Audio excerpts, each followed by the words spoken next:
Morphological classification of fungi. There are four classes of fungi. First is yeast. They are unicellular round to oval fungus. They reproduce by budding and produce smooth creamy colonies when grown on SDA. As you can see here in diagram, in step 1 there is a small bud which is coming out of a round fungus. The bud is growing gradually in step 2 and step 3, and finally it detaches from the parent cell, and that's how it reproduces by budding.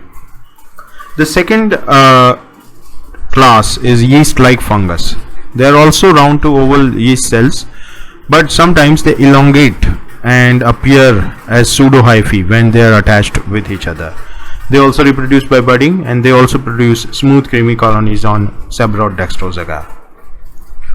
So same process of budding, but sometimes when they are attached with each other, that means daughter cell do not get separated from the parent cell, it may give you appearance of filamentous structure that is known as hypha, but it is actually not true hypha. So that is known as pseudohyphae. The third class is filamentous fungi or mold. Now here the fungus cell is filamentous, that is known as hypha.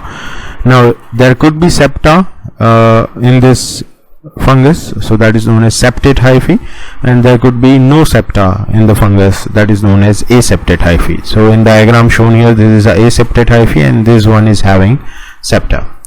Now it could be colorless, that is known as hyaline hyphae, or it could be colored or diatomaceous fungi.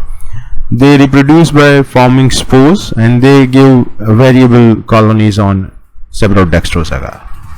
So spore will elongate and form germ tube, which will ultimately give rise to hypha. This is hyaline as well as colored hyphae. The fourth class is dimorphic fungi. Here the fungus exists either in yeast or in mold form, depending on what is the temperature in which it is growing as well as what are the conditions. For example, at 37 degrees centigrade in tissue it will appear as a budding yeast like cell, while at 22 to 25 degrees centigrade in environment or in culture on SDA it will show you hypha or mold like structure. So yeast at 37 and mold at 25 or 22. So this is the summary table. So there are four classes of fungus: yeast, yeast-like fungi, mold and dimorphic fungi. Yeast and yeast-like fungi are unicellular round to oval. They reproduce by budding. They give you smooth creamy colonies. The only difference is that the yeast-like fungi may give you sometimes appearance of pseudohypha. The example of yeast is Cryptococcus neoformans, and yeast-like fungus is Candida albicans.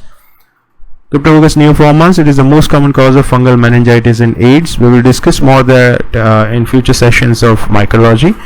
Candida albicans is also very common in immunocompromised and AIDS patient. The third class, molds of filamentous fungi. They are filamentous fungus, so that is known as hypha. It could be septate, aseptate, colored or hyaline. They reproduce by spore formation, give you variable colonies. The best example is dermatophytes, which give you the ringworms, right? Dimorphic fungi, where yeast is seen at 37 degrees Celsius or in human tissues, while mold form is seen at 22 degrees centigrade environment or in soil or in culture. They also reproduce by spore formation, and most of the systemic fungal infections are dimorphic fungi. Thank you for listening.